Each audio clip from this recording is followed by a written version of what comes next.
Hey, hello, and welcome everyone. Good evening. Don Legere here, and welcome to tonight's Curation Works call. And I want to thank you all for being here this evening, as this will it actually will be our last call before the new year. So the next call will be on January 6th, same time, same station, same URL. Just go to the Curation Works blog /webinar, and you will be directed to the webinar room where you can invite your friends as well as attending these sessions yourself. And you never know, you might earn a commission at that time as well. A few announcements first before I get into this really good presentation. I'm working on upgrading our blog, and as the blog is upgraded, I'm as well going to be upgrading our entire sales page so that it sells a lot better. Rather than being so wordy, I don't think it needs to be that wordy. So I'm going to scale that down and make it a much easier process for anyone to actually get going in curation for free. Because you know what, there's a lot happening in the content curation world, and I'm going to invite you all to stay tuned. Visit the the Curation Works blog often, because we're putting new information on there every day, pretty much every day. I think ever since last week, I think we've got 8 new posts up there for you to look at. And they all contain very good information. And one of those posts was about the top 7 content marketing trends that will dominate 2015. And in my opinion, being home business entrepreneurs, it can do us well to start introducing curating content or content marketing into our daily activities. The very fact of the matter is that once you learn the techniques that we teach you in the back office of Curation Works, you can actually get a post done in pretty short order. And not only that, the whole process of posting something to your blog becomes much easier, becomes more palatable, and it becomes an activity that you soon become to enjoy. I enjoy posting on blogs now. I'm curating for Contact List Builder. I'll be curating for the Morning Motivator. I've got a few articles up there. Contact List Builder, I've only got one up there. I've reinstituted my blog after it sat there in the in the depths of the web for many years. I'm getting that one back up and running, but all based on the information that we are learning. Because Steve and I are learning too, because the whole methods that are behind curation and content marketing is a fast changing environment. So we've always got to be bringing new information to you. So those are some of the few announcements that the blog is going to change, the sales page is going to change. I may change the way we handle members, but I don't think that needs to be handled just yet anyway. So without further ado, once again, welcome everyone. I'd like to thank you for joining me this evening. And tonight, since this will be our last call until January, I thought it would be a good idea to review the top 7 content marketing trends that will dominate the year coming up. And this is important for us. It's the end of the year. It's the final quarter. And if you haven't started doing your planning for next year, this weekend is the time to do it. Because it doesn't matter how far behind you are right now with your current goals. And I don't know, you may have gotten them all for 2014. If you have, fantastic. Congratulations. If you haven't quite reached what you thought your potential was going to be for this year, well, sit back. figure out where you are. Introduce new concepts like curation, content marketing into the fold, because it may just provide that oomph, that social interaction that we all require in order to do good works for the year coming up. So let's get right into the presentation, shall we? Content marketing is bigger than ever. It really truly is. But I'll just read this here. It's a quote. Content creation and publication is at an all-time high. And traditional marketing budgets are being reallocated to content marketing efforts. However, despite its pervasive usage, content marketing isn't without its struggles. That was by Jason Demers, and this is a presentation that I created from the Forbes magazine, where he was a contributor. So go ahead and visit Forbes and look for Jason there. And if you go to the blog and look for the blog article of the same title, then you'll be able to go right to his site and leave a few remarks, or a few thumbs up, a few likes. I think that's what it's all about. Number one, companies are going to learn that publication is only the small first step. Value comes from distribution. Well, you know what? One of the things we teach is to, when you do your post, get out there and share it. Get out there on your social networks, start creating conversation in and around your post, or ask a question as you're sharing that post, and hopefully your market will start interacting. For example, on the Curation Works blog, we are right now just starting to get comments from our members at Curation Works. And that's remarkable, because we've got over 400 members, and only a few are certainly engaged in the whole process of curation marketing. So the whole idea is you go there and put a comment or something on the Curation Works post. That gets your link out there. That kind of hooks you into something that may or may not have something to do with your own personal niche. But it will help elevate the market share of Curation Works, at the same time get your link exposed to a lot of potential people who may want to join us. So keep that in mind. So whenever we put a new post out there, I'm going to ask you to please get out there and just at least simply like it. Leave a comment, because that's where social sharing starts to take off. Okay, so this is where they're lagging behind as far as distribution goes.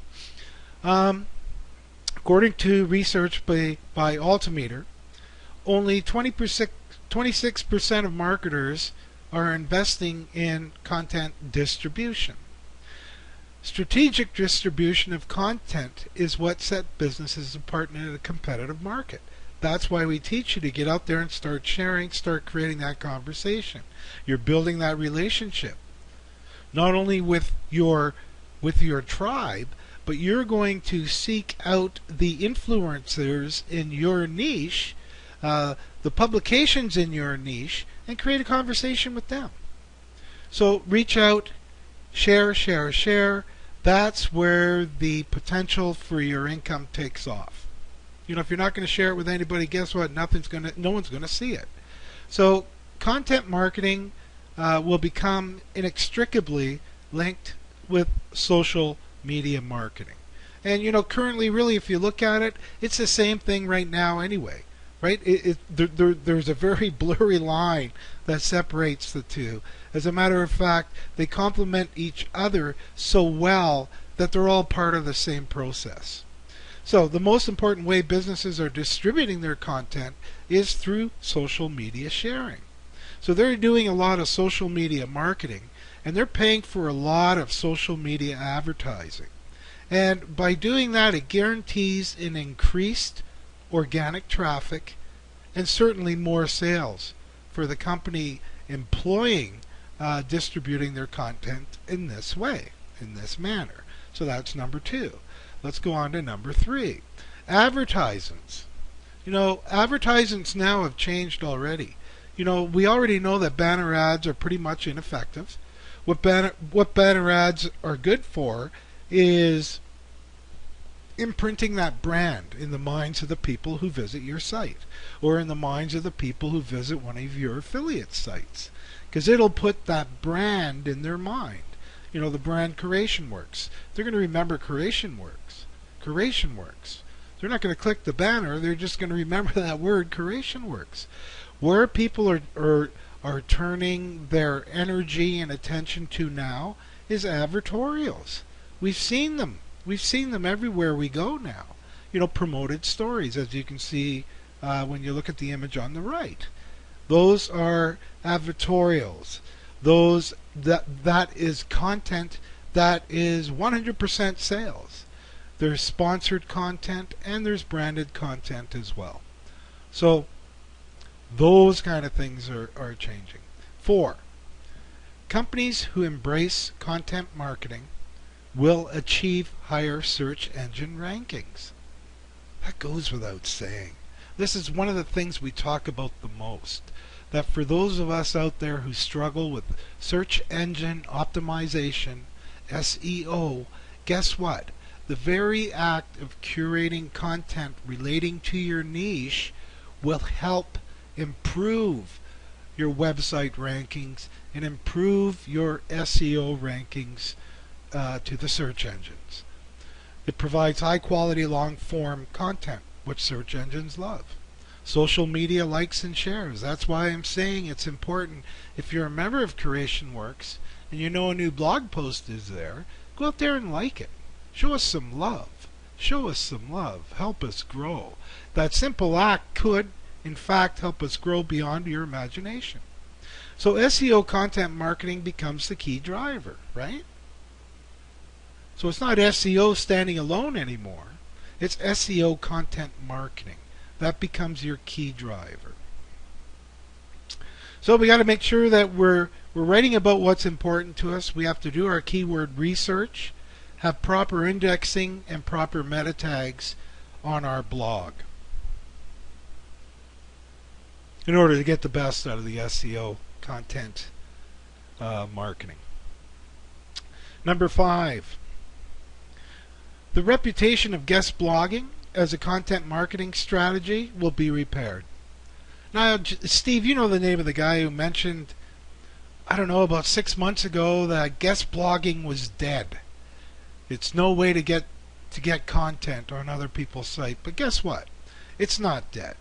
It's coming back, and it's coming back because it is all about relevant, high quality information. So your guest blogger, as long as they contribute legitimate value-added information, they're fantastic to have on your site. They are absolutely fantastic to have on your site because it's about the content. It's not about the link building, which is why people were using guest blogging before. It's got nothing about that. It does help it. And it'll improve your social shares. It'll improve your social shares because your guest blogger will have an audience. Your guest blogger will have a tribe that will follow them anywhere, especially if there's someone of influence in the market. And those are the people who you want to be your guest blogger, right? The guy who has the influence in the market. After all, the idea is to bring people to you in the most effective way. Number 6, budgets for content marketing across every industry is going to reach new record highs. This is according to a 2014 B2B Content Marketing Benchmarks report. 58% of business-to-business marketers are planning to increase their content marketing budgets. I don't know what ContNet is. It looks like I spelt it wrong. Marketing budgets. 10% plan on a significant increase. And what they're not spending money on anymore is their investment in search engine optimization. Remember in the old days you'd hire a firm to make your site the best, appear on page 1, and they would do some magic with the metas, the keywords. They would just go in there behind the scenes and make it so that Google loved it, so they'd be on the first page. But it's not like that anymore. Google is about shares. Google is about the social ability of what it is that you're doing. It's about the content. Number 7.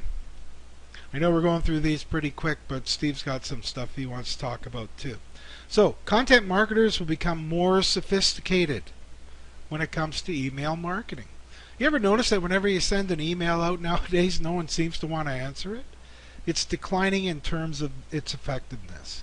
And it's been on a steady decline for a number of years now.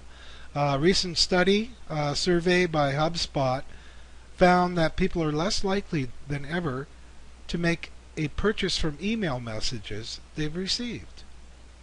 The challenge is to then create relevant, compelling email content. The trick is to create content on the latest trends in your niche and include them in your email so that people are eager to open it. There are a few other techniques I read that you could use for email to get people to open it. In one case, always have a CC on your email. So if I'm sending an email to, let's say Bill, I'm sending an email to Bill, I would co-copy Janet because Janet was his sponsor. And because Bill knows that Janet's getting the email too, guess what? Bill's more apt to open it. The chances of him opening it go to 90%. So keep that in mind whenever you're doing your email or doing an email blast. See if there's a way where you could put a co-copy to the referrer so that the individual getting the email will have a greater than ever chance of opening it. So the conclusions for 2015 is that content marketing is going to be bigger than ever. Marketers must be strategic and adapt how they carry out their content marketing strategies. SEO becomes more about working behind the scenes. You don't have to grunt at SEO anymore. Social media and email marketing become more sophisticated and become amplifiers of distribution. Okay? So email marketing isn't dead. We just have to figure out a way to do it better. But social media is where the rubber hits the road as far as business success goes. And the more likes, the more shares that you have on your posts, the more Google will love you.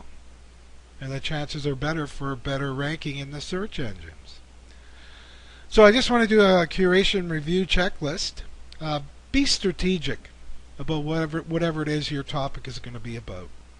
Vary your sources. So don't always curate content from the same sources over and over and over again. Pick 2 or 3 that you're going to follow as you learn the process, and then add more sources, add more RSS feeds as you go along. But be selective. Try to find something that is absolutely relevant to your niche market. Try to find something that is absolutely brand new and of extreme importance that everybody knows. So be selective about what you do. Organize what you're doing. Know how your website is. Have an XML sitemap for Google, for example. Know how you're categorized. You've got your categories, you got your subcategories, then you've got your tags. So organize your website so it can be readable. Organize your website so it's like a library. And adhere to ethical best practices. That's the important one. We provide a template that Steve's going to go over tonight. We provide a template that will keep you bang right on the ethical path. There's nothing for you to worry about if you follow the template. You're going to add value by providing your insights, your opinions, and your context to no matter what it is. So if it's got something to do with your niche market, then you are in a position that you already have an opinion in your niche market, and you could always provide your own insights into whatever is going on. And as you do that, ladies and gentlemen, you will become the thought leader. You will become the go-to person. You'll become the person that everybody visits and likes on their website. And you'll be one of those guys who start making money online. So with that, ladies and gentlemen, I want to thank you all for listening to me. And I am going to jam back into chat here so Steve can bring up his presentation. Steve, you do have a presentation, correct?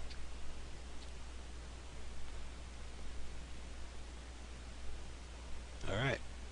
I'll go to the last slide. And then we'll go to chat. Thank you, everyone.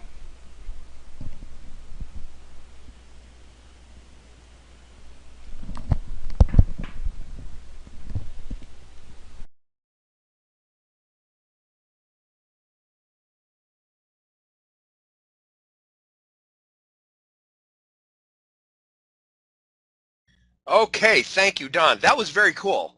That's really interesting because, I'll be very honest with you. I had not seen that post on the blog. I was working on the blog today and, getting my own thing up there this afternoon.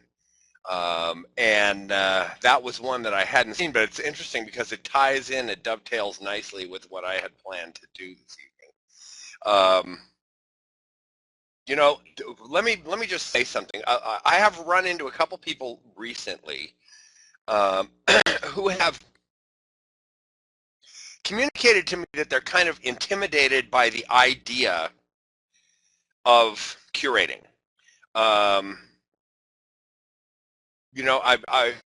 We tend to emphasize that, in certain respects, you are kind of like walking a knife edge when you do this stuff.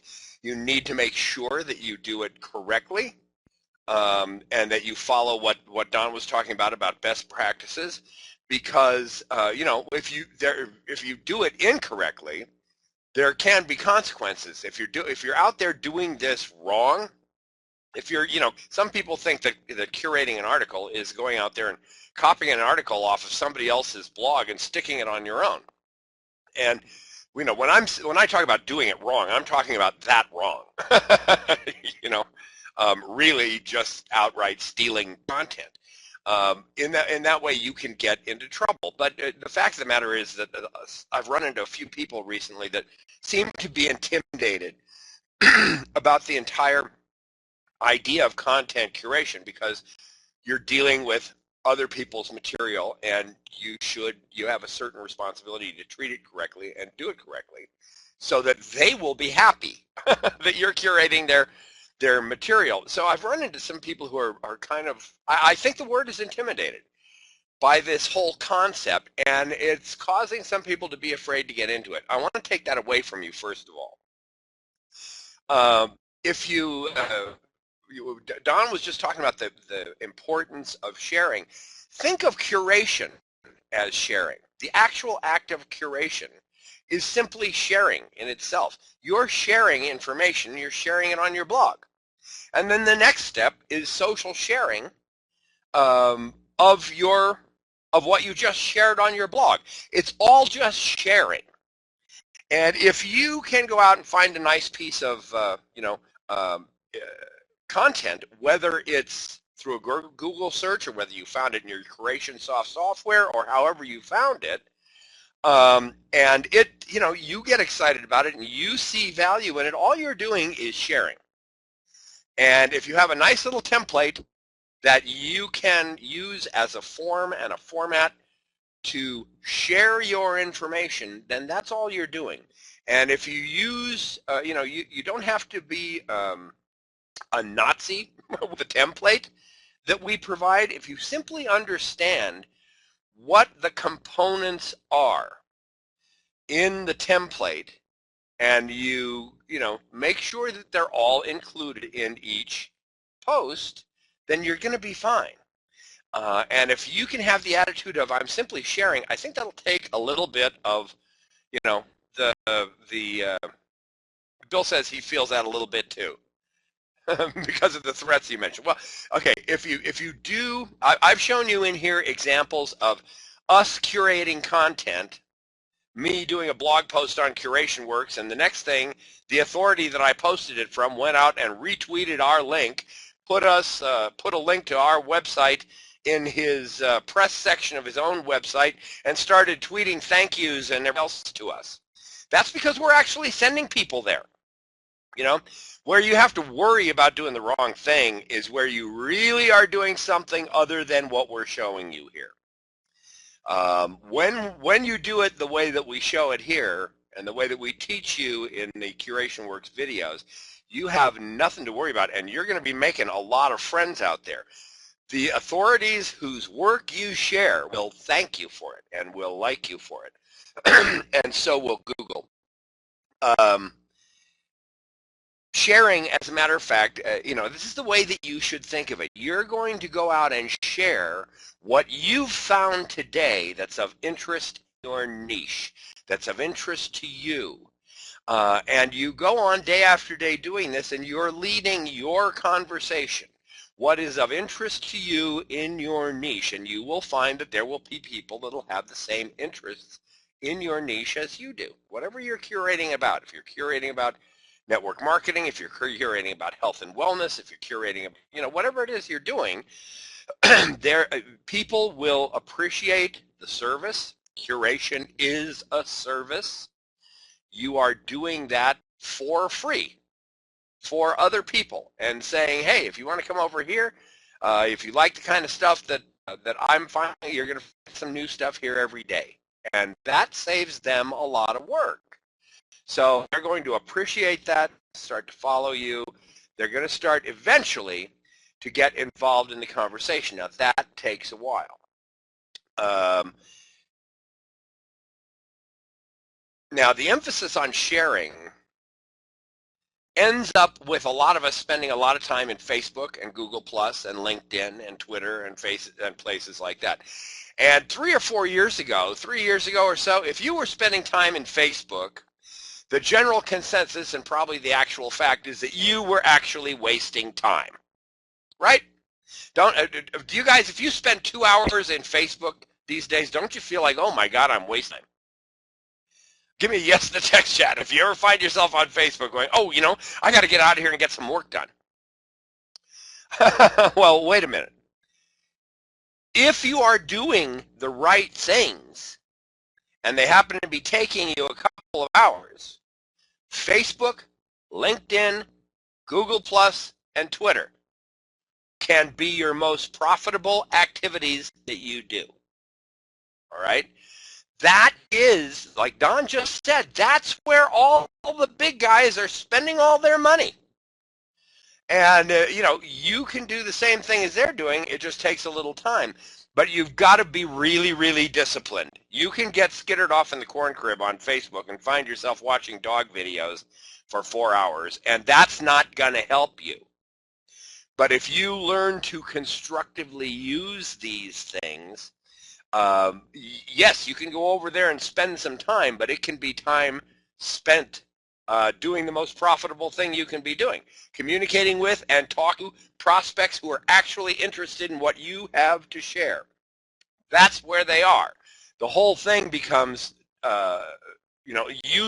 learning to put your blinders on to the time wasters and to be able to focus on how to use that time to the best of your ability. The template that we teach in Curation Works is one of the things that'll guide you in this way. If you learn the template and you start to post like that, and then you sort of keep it in mind when you're doing your sharing, and let it spill over into when you're doing your sharing in social networks, you'll be using your time more effectively. What I want to do tonight, all of you guys who are upgraded members, you have your own Curation Works template, okay? Those of you who are not, or who are not, possibly not even free members at Curation Works, might not know what I'm talking about. I'm going to go through it tonight. I'm going to explain the template to you, show it to you. And let me give you this, as another incentive for you guys to go to Curation Works and participate participate in the blog, curationworks.com/blog. I don't know if one of you guys, if Don or Janet can put that in the, I think it's got to be Don. Curation-works.com, you see it on the screen, /blog. Here, I'll do it.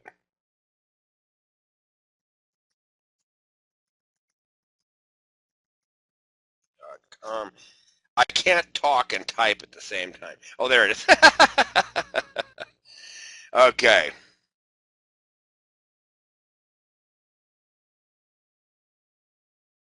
It's there.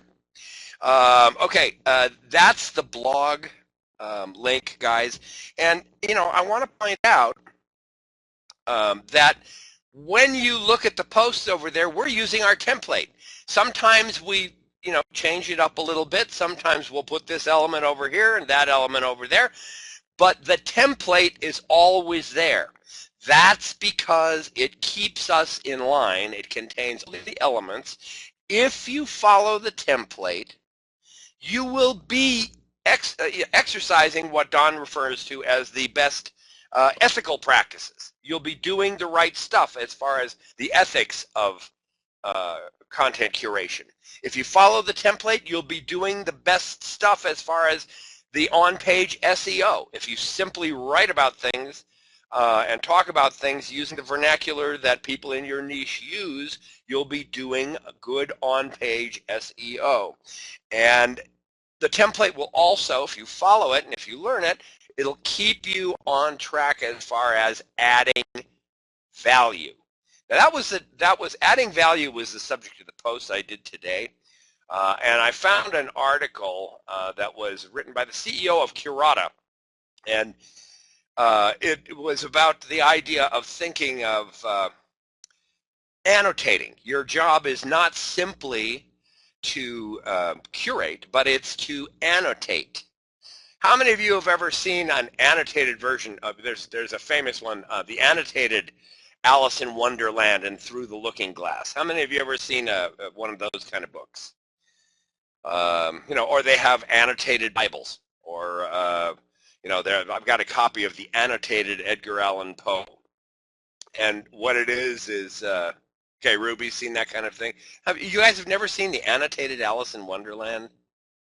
Okay, what it is it's a copy of the book, and usually the page is split in two, in columns, and the book text is written on one side, and on the other side is all sorts of information about where the references you're reading at that moment came from. The annotated Alice in Wonderland tells all of the references of the different characters represent and where, what's his name, the guy, Carol? Oh, God, I can't think of his name. His real name was Dodgson, the author, where he came up with them all. They were all family members and friends and family friends and politicians and things like that from the time when he was writing the book. And all of those characters have references of where he got them and where they came from and what this scene represents and all that kind of stuff. And it's all there. Annotation means to tell where things came from and what they mean and give an interpretation. So your job as a curator is not just to outright share the information, but also give your opinion about where it fits into the general subject of your blog. That's why a lot of times it's nice to curate something that you disagree with. Then you can come up with an article about, the most insane thing the authority ever said about that subject and why he's wrong. That kind of a thing gets great shares, all right? So tonight what I want to do is just quickly go through the template and explain it to you and show you quickly the kind of results that you can get with this if you do it over time, all right? Now I'm just going to point out some things. What you're seeing on the left is the top half of the blog post that I did today, and on the right is the bottom half, okay? I can't get one blog post into one screen here, and I didn't want to do this on two. So the left-hand side is the top and the right hand is the bottom. And this was called, whoops, hello. Let's try that way. Boop. Best Content Curation Practices Annotation. All right, that's the title that goes in the title pane of the editor in the WordPress blog. And then that appears up there. It's got a keyword in it. Content curation is one. Content curation practices, best practices, all of those things are keywords. So they're like all in there, and I just use them instinctively, all right? That's not the title of the article that I'm creating. The article that I'm curating is over here, and we'll get to it, but it's not the same as my title. I don't want duplicate content, so I come up with another title. Then the first blog post is this right here, and that's the main keyword as a header, content curation practices, and then about a 25 or 30 word excerpt from the article. Now the reason I do this way is because most of us use a summary blog page. In other words, you don't show the entire blog post all complete on your blog page. You show a picture and a little blurb and the title, and it'll say read more here. So you're just showing a summary on your blog page. And if you just start out with the title or just start out with writing the blog post, then you don't necessarily get good, intriguing information on your summary page. If you do it this way and you start out with a sort of a little header like content curation practices, and then a quote, a good, intriguing quote from the article, then that's what's going to appear on the first page of your blog. Whether you have a slider or you have a vertical stacked blog articles, however you have yourself set up, that'll be what appears there. So if you do it this way, you get control of what appears there, and it's a nice way to make sure that your summary page or your slider or however you're doing it has the kind of stuff on it that you want. All right. Then after that, this is an H1 tag, heading 1, and it contains the title or a variation of the title using the same kind of keywords that we used in the regular title. We're doing it again here. Google likes to see an H1 tag. Google likes to see titles with keywords in an H1, H2, and H3 tag. That's heading size 1, heading size 2, and heading size 3. This is why in the advanced videos in Curation Works, and if somebody comes to me personally, I'm going to tell you that the best thing you can do is to learn to work with the text editor in your WordPress, to become conversant with just a tiny bit of writing HTML so that you can actually be in control of your H1, H2, H3 tags.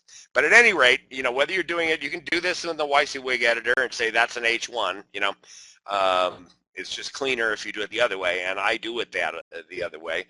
But the point is that there is the next element, and that's an H1 tag with your title. Next thing we have is an image. The image is properly credited. This is from freedigitalphotos.net, which is another place that you can get free photos, freedigitalphotos.net. This photo is, the license for this photo is free to use for any purpose at all, as long as you, give the credit to where it's supposed to be. That freedigitalphoto.net is a link to their website. I didn't have to do that. They don't require it, but I wanted to do that. All right. Now, the easiest way to do this, when you get an image that way that requires some credit like that, upload it to your media library and make the credit the caption on the photo. Just put it in the caption area. You can use HTML, so you can make that live link in the caption box of the media library for the photo. That way, anytime you put it in, if I want to use it again in another blog post, that captioning will go with it. Now, you guys, is there anybody here using CurationSoft? Give me a yes in the text chat if you're using CurationSoft. See, one of the only things, okay, Don is, okay, and I am, one of the only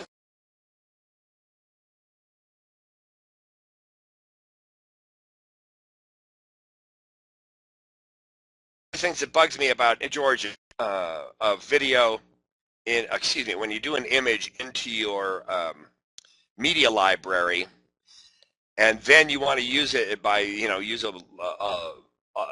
put it into the software using from the media library, it won't bring what am I trying to say? It won't bring the caption with it. So you have to put the photograph in it from your WordPress back office. Okay, that creates a little bit of a problem. But anyway, it's got correct. This has correct captioning, credit, and everything on the image. Below that, then we get, hello, why did that do that? Okay, this is an H2 tag. Quality curation adds value through commentary and annotation. So we've got, quality curation as another possible keyword. Curation is a keyword. And after the H2 tag, which is, something that I created, and I've got a couple paragraphs introducing the subject. And you can go ahead and read through the kind of introduction that I did or visit the blog and see it. But those are my two beginning paragraphs. And then right after that, I go into a very short paragraph and say, here's a really great blog post from Pawan Deshpande. He's the founder and CEO of Curata that goes into detail on the subject and provides some great guidelines. Note the author's name is in bold. And Curata should be, Curata is, right there is a link. Because Curata has a website, that I made that, instead of putting it in bold, I made it a live link that goes to Curata. All right. The next element down that I already have an arrow at is the actual title of the article, which is 6 Content Curation Templates for Content Annotation. And then I follow that with a vertical line and curata.com, which is the source. The web page, that's the source. So I've got the title of the article and the source as the anchor text. That is a link. That H2 tag is a link to the article itself. Now, all the links on this page are blank links. They open in a new tab or a new window. Okay, and that way you don't lose them off your own, off your own blog. When they're done reading the article, they close that down. Boop, they're back on your page, which is what you want. This curata.com is a link to the home page of curata.com. This one actually goes to the blog, not to their home page. Article came from the blog. This goes to their main blog page. I don't want to send them to curata.com, which is a sale page for their services. But that's the blog page. They can reach the other page if they want to. But mainly I'm sending them to the blog page. Then this is a block quote from the article. Now, what most people make a mistake. The biggest mistake they'll make is they have too much quoted from the article. Right? Here we have the first section over here, 25 words or so, and then we have the block quote over here, all that we're going to quote from the article. Now, look at this, guys. This down here, this up here, this here, this here, this is all what? This is all original content. So is this. So is this. All right? And so is this. All of this stuff is original content. So we are dominating with original content over what we're borrowing here. We're only putting enough here to be a teaser to invite them to go over to the other page and read all of the content. But on this page, at least 80% of our stuff here is original content.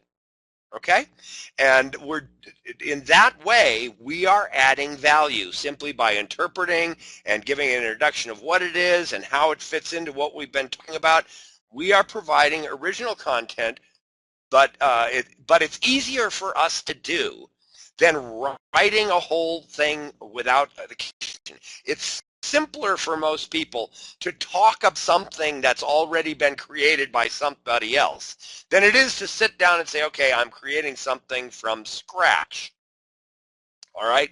In other words, you've already got a framework to talk about. Somebody handed a book to you and said, what do you think about this? Well, that's easier than write a book, right? Just because, you know, we say that curation saves you time, it saves you effort, it saves you that thing of, oh God, what am I going to write about today? It does all those things, but that doesn't mean you don't have any work to do. It just makes it all easier. And you're still, as far as this blog post goes, it's 80%, 75% original material. Okay? That's, but it's still a curated article. And that's how you want it to be. Now, the next thing down here is a link, another link to the actual blog post itself, to the curated article, where the entire link is the anchor text to the link. So you see exactly where you're going to, and anybody clicking on that knows, you know, there's nothing to hide. Google likes to see that. All of these things in the curation section, the H2 title up here, the homepage thing, the blog quote, this style of the link, all of those things are things Google likes to see. So that's on-page SEO that you're doing right here. Here is an H3 tag that, you know, use a template, incorporate several styles of annotation. I did not work a keyword in there. All right. There is no keyword in there. If you can get a keyword in H3, that would be good. You know, I should have made it use a curation template. That would have been better, right? And then follow it up with your concluding paragraph. That is the template. Let me see questions here. Do you register?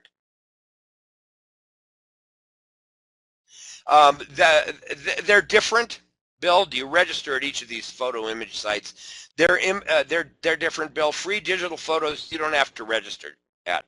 You can just go find things, and as long as you go by their rules, you know, then you're fine. It's no different than talk radio, where they mention a newspaper article and give their own twist. That's exactly it. You're moderating a conversation. That's exactly what you're doing, Bill. That's exactly it.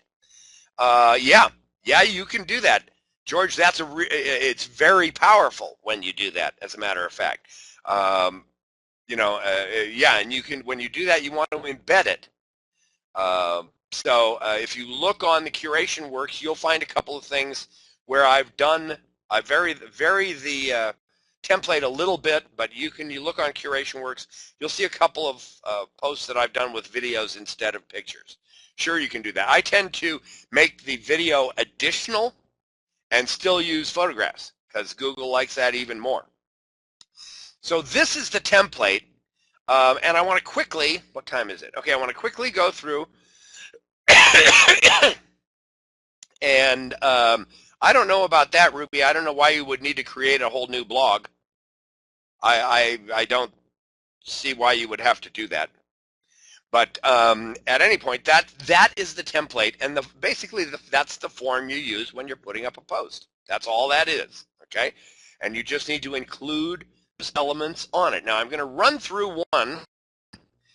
This is one that I did for a client, She's a real estate agent up here in Big Bear Lake. I've shown this to you before. I want to show you this because I want to run through it really quick to reinforce what I just said. But I also want to show you what happens when you do this and incorporate it with your sharing correctly. Now, as I said, this is from Janet for BigBearHomes.com, and Janet Stevensmore is a realtor up here in Big Bear Lake that I've known since God was a boy. And I'm going to show you very quickly. This is we found something from San Bernardino Sun. There was a famous amusement park up here near Big Bear for years and years and years and years. It was here when I was a kid. It was like Santa's Village was created in like 1953 or 1955 or somewhere around there. And then it was open for years and years and years, and it's been closed for about 16, 17 years now. And it's just a ruin over there. It's the creepiest place you've ever seen. An old abandoned amusement park with a roller coaster in it and everything else. And it's just in the middle of the forest. And it was a wonderful place to go. Most Southern California kids have fond, people my age especially have fond memories of Santa's Village when you were in Sky Forest when you were a kid. So apparently somebody reopened it. It's going to reopen it. They bought it, and their intention is not to turn it into something else, but to actually reopen it as Santa's Sky Park. And they were scheduled originally to open it this fall and be open this winter. But they found that there's some things holding them up, and it's not going to open until spring, all right?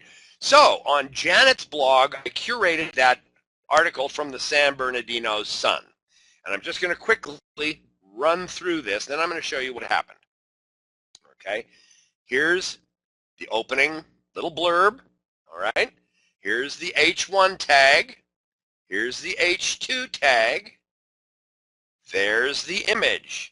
All right, and then we've got paragraph, paragraph, paragraph.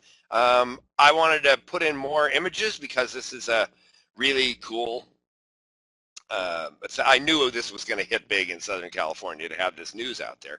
And where I found the news was in a newspaper that most people don't read. But, I knew I could tie this in and have some good results with this.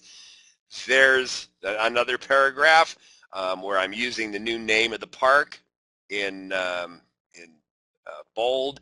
There's the introductory paragraph where we introduce the article from the San Bernardino Sun. Now here are the curation elements. This is an H2 tag. That's a link that has the original title of the article, Santa's Village to reopen as year-round attraction, San Bernardino Sun. There's the link to the San Bernardino Sun homepage. There's the block quote. There is the link with the entire link as the anchor text. There's an H3 tag that is a heading, Economy of San Bernardino Mountain Communities to Benefit. Tell me there aren't keywords in there, okay? Then here's the closing paragraphs. All right. Now, what happened is we put this up, and the comments went crazy. There were Facebook comments. I think there's 6 at this point. This was put up. The original Sun article was in June.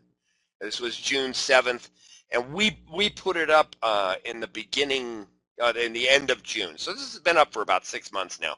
Over this time, there have been 60-something comments in the Facebook comments. There's a lot of comments on the blog itself.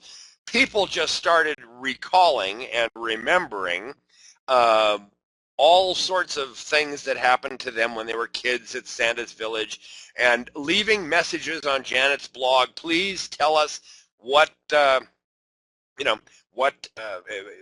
develops from this, when it's going to be open, pass on news. Then after nothing happened for a while, we started to get comments saying, please, can you give us an update on this? And Janet had people signing into her mailing list on the blog And she's had, I believe, 9 sign-ins to her mailing list from people that correlate to the comments on this blog post. In other words, they're signing in her mailing list to get emails, excuse me, about Santa's Village opening. Okay, so a lot of excitement happened about this. Now, how did all these people find this? The reason they found this was this. Here's a Google search from yesterday. Santa's Village, Big Bear, California. Okay. Well, Santa's Village is, you know, when we put this post up, if you searched Santa's Village last June, you would get all sorts of things, all sorts of stuff, you know, and now we get 112, whoops. Hold on, I got to grab something. We get 112,000 results, and Janet's blog post is in the #1 spot. Okay, it's in the #1 spot because of several reasons. Now, it's higher than themeparkadventure.com Santa's Village Sky Forest. Why? Because Santa's Village is only one theme park, and this is about a lot of different theme parks. Okay. This, you know, we were published back on January 20th. This is published May 15th, but it's not as focused on this. You see a little bit of how Google works these days? Santa's Village, Big Bear, California. That's very specific. This is about a whole bunch of different theme parks. Santa's Village is one. This article is just about Santa's Village. So we're going to get served higher than this one, all right? Santa's Village, Lake Arrowhead, Wikipedia. We are higher, ranked higher than the Wikipedia entry on Santa's Village. Why? Because more people are commenting and sharing and posting Janet's article than they are sharing the article on Wikipedia. It's all about sharing. Here's the Yelp article. Yelp is a huge website, all right? And this is their Santa's Village thing. Guess what? Janet's is ranked higher because Yelp is about all sorts, and Santa's Village them. You lost me? Does that mean you lost my point, or you don't hear me anymore? Give me a yes in the text chat if you hear me, guys.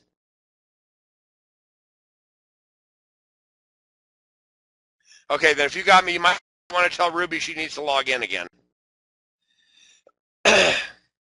Give me a yes in text chat if you can hear me. Okay, everybody hears me fine.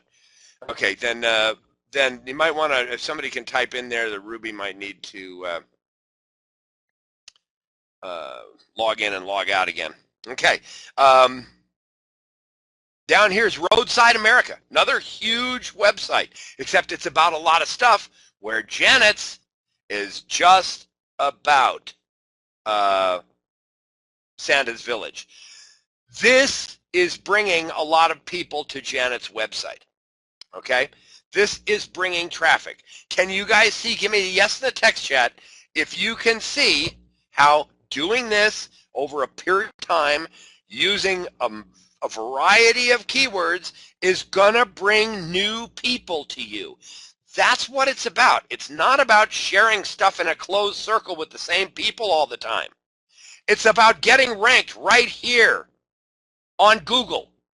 It's about bringing new people to you. That's what you want to have happen.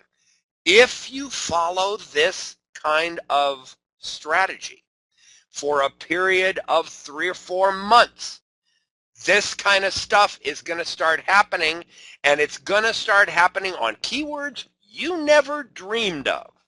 Santa's Village, Big Bear, California is sure as heck not a keyword that I would have recommended to a realtor in Big Bear. All right?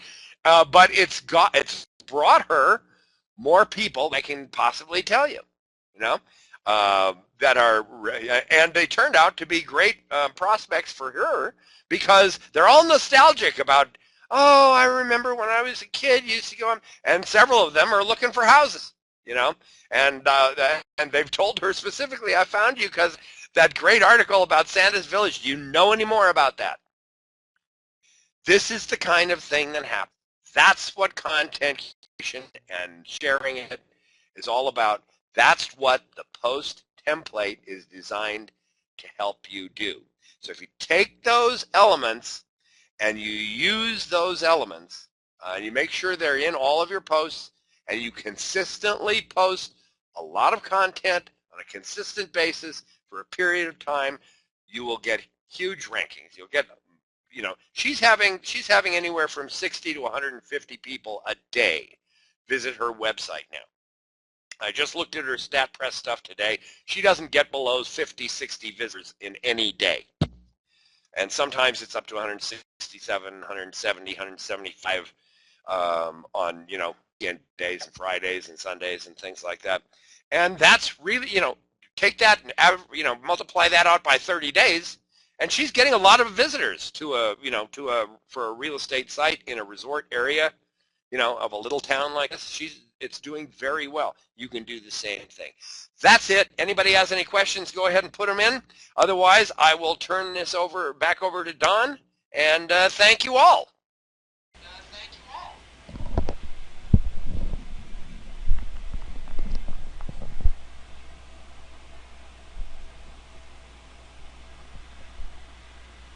Hey, that was fantastic, wasn't it? Doesn't that show you the power of curation and learning this skill? I mean, not only will this skill be applicable in your own business, if you're running, your own business at home, this is one more thing that you can add to your list of services that you can provide people. And believe me, they'll pay you a lot of money to do it for them. So keep that in mind too as you learn curation and how important it is. Um, so, ladies and gentlemen, that was Steve. Thank you very much. That was a very awesome presentation, and it truly does show the potential power of curation, not only just for today, because that's not where the true power is. The true power is down the road as you accumulate articles, you accumulate your shares, and you accumulate that conversation. And like you guys said it today, is you're directing the conversation. And when you direct the conversation, your reputation builds, you're going to sell more of whatever it is you're selling. So with that, ladies and gentlemen, I wish you all the greatest success for the remainder of the year, and may your results be greater than you could even hope or imagine. So have a great holiday, and we'll see you all back here on January 6th, 2015.